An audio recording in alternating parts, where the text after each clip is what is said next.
Hey folks, Lindsay Huddleston with Sports Psychology Solutions back in the building over at Waverly High School, getting ready for the Waverly Warriors taking on the Everett Vikings. We got a clash of the championship programs today at halftime with the Waverly game. You're going to have the 2000 Waverly State champions coming in to be recognized. But right now, we got some party busters right here who's sitting right here with me right now. We got the Everett Vikings. We got their great coach, Coach Casey Keyton, as well as Shamar. Shamar, tell me your last name again. Howard. Shamar Howard. I should have known that. A great player doing some great things in the CAC. Coach, I'll start with you. How are you doing? Tell us about the season and tell us about what tonight is about. We're doing great. Our guys are really buying in. We got a lot of young guys on the team this year. You're good. Go ahead. Shamar is, he has molded into that leadership role. Shamar is the kind of player that, he just wants to win. He's having a lot of accolades with his scoring and things like that this year, but he just wants to win. And, these guys really love each other. They hang out. They do a lot of things together. And we have our ups and downs. We're a little bit inconsistent, but we play hard every night. And I like that about this team. Right. I've been watching Shamar, obviously, watching things going on in this district and whatnot. No doubt special is a way to describe him. But if they describe him as special, what makes him special? He's, people sometimes think that, the superstar on the team is it's all about him.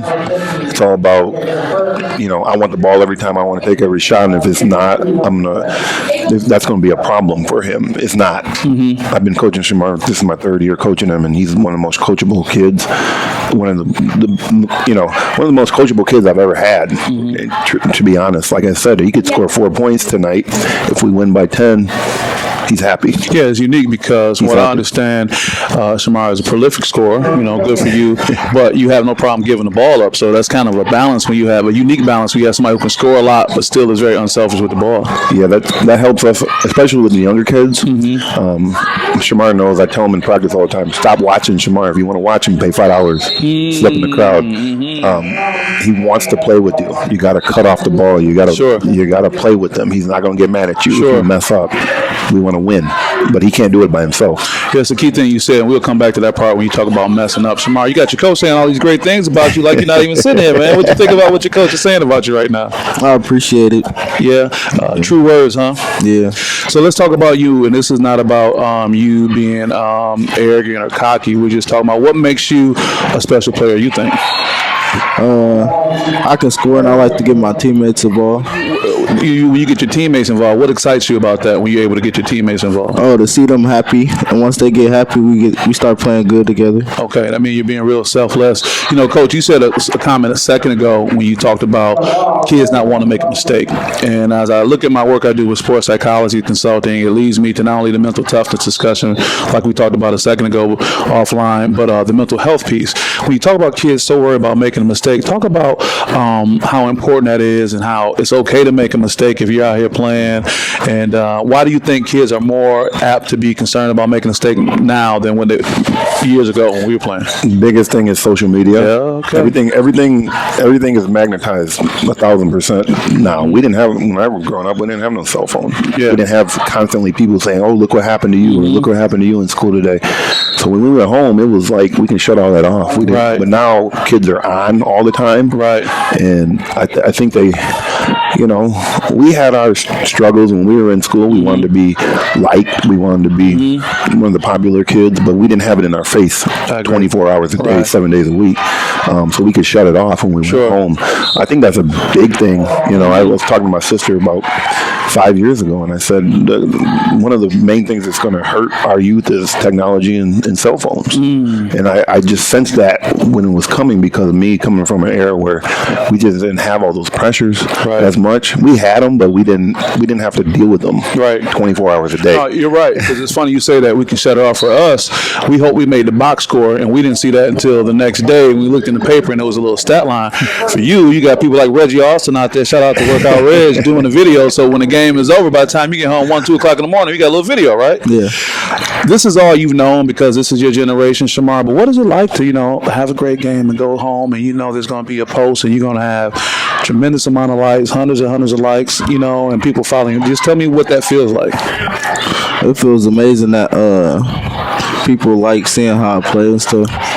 Now, that's one way to look at it. Now, the other side of it is if you have an off night or for players that have an off night, how difficult can it be when you didn't have the kind of game you wanted, but you know there's going to be some reference on social media about it? It's like just like block everybody off social media. Don't worry about it.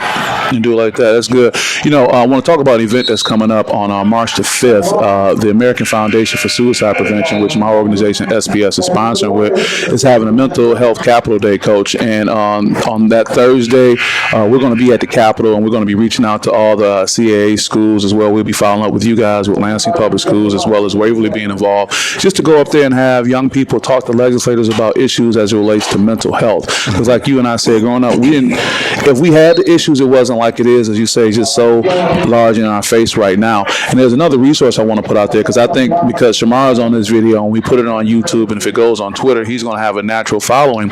There's a number you can text, 741-741, and that's the crisis text line. I'm going to put that on the screen when this video airs. And if someone is struggling with mental health or concerned about maybe even hurting themselves, they can text that line, Coach, and get some support. What do you think about when you hear a resource like that that's available? That's great. You know, just going back to there, that's a positive thing for our youth. I tell my guys all the time, you know, we're going to make 1,000 mistakes tonight. You know, we're going to make 1,000 mistakes. Basketball, you're not going to be perfect, but if we try to be perfect, it's fine. If we mess up, we can come in here in a minute, and then we can go about our business. I said, you ain't got to prove it to yourself, really, and try to block out the noise, but our guys kind of buy into that. They know what it takes to play for me.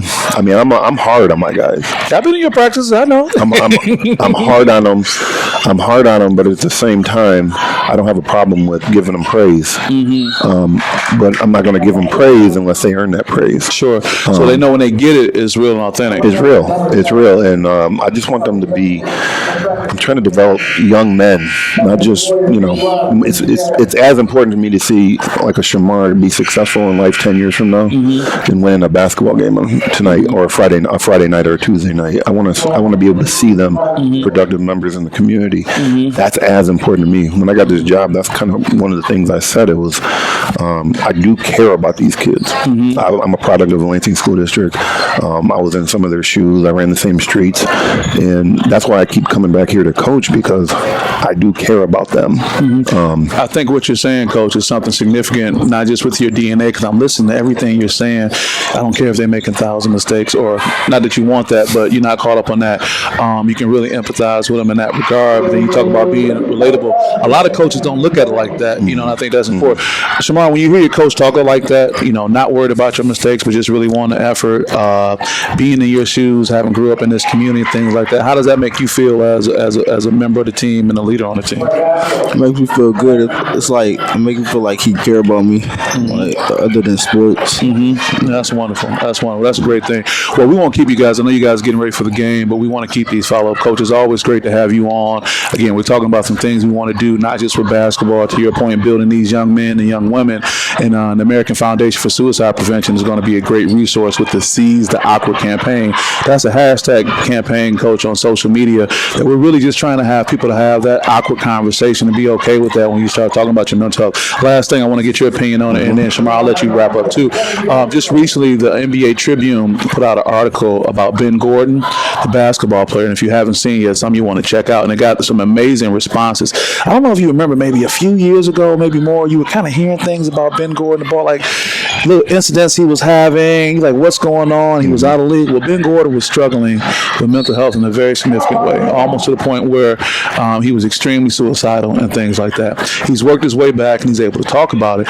But when you hear things like professional athletes, Coach, who struggle with it, you know, does that mean it's obvious that the young people can be struggling with it just as well? Yeah, it doesn't matter how much money, you know, like it doesn't discriminate. It doesn't matter how much money you have. Everybody could be going through something, and these resources and the support you're providing is very crucial to our youth.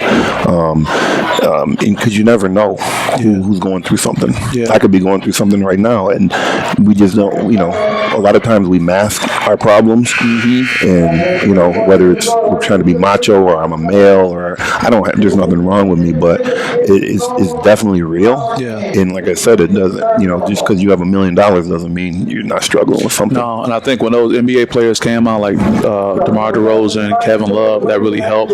Also, Shamar, sometimes you feel you got to be almost superhuman, or is it okay to kind of just show your feelings sometimes? Yeah, it's okay to show your feelings sometimes.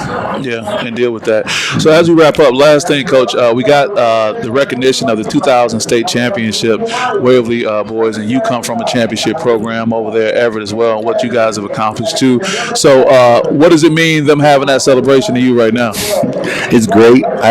People may not know this. I actually played with Marcus Taylor when we were younger. This is how good Marcus was. He was a first grader. He was a starting point guard on our 5th grade team.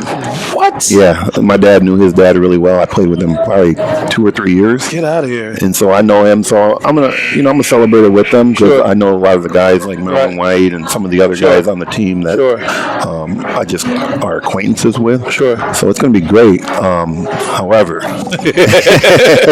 like I told Shamar and my guys, we came over here to not to sightsee and celebrate. We came over here to celebrate a win tonight. Yeah, and a part of mental toughness is being able to come into a scenario despite all the things going on. Focus on your job. Yeah, Shamar, I'll let you get the last words. If you want to give a shout out to your teammates, to your friends, to your family, anything you want to say as we get ready to wrap up?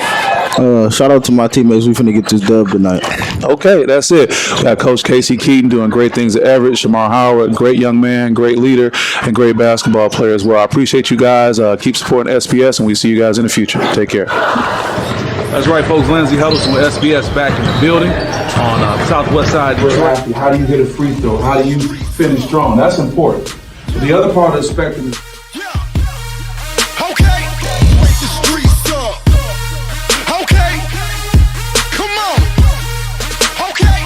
always packed, always loud, always crazy.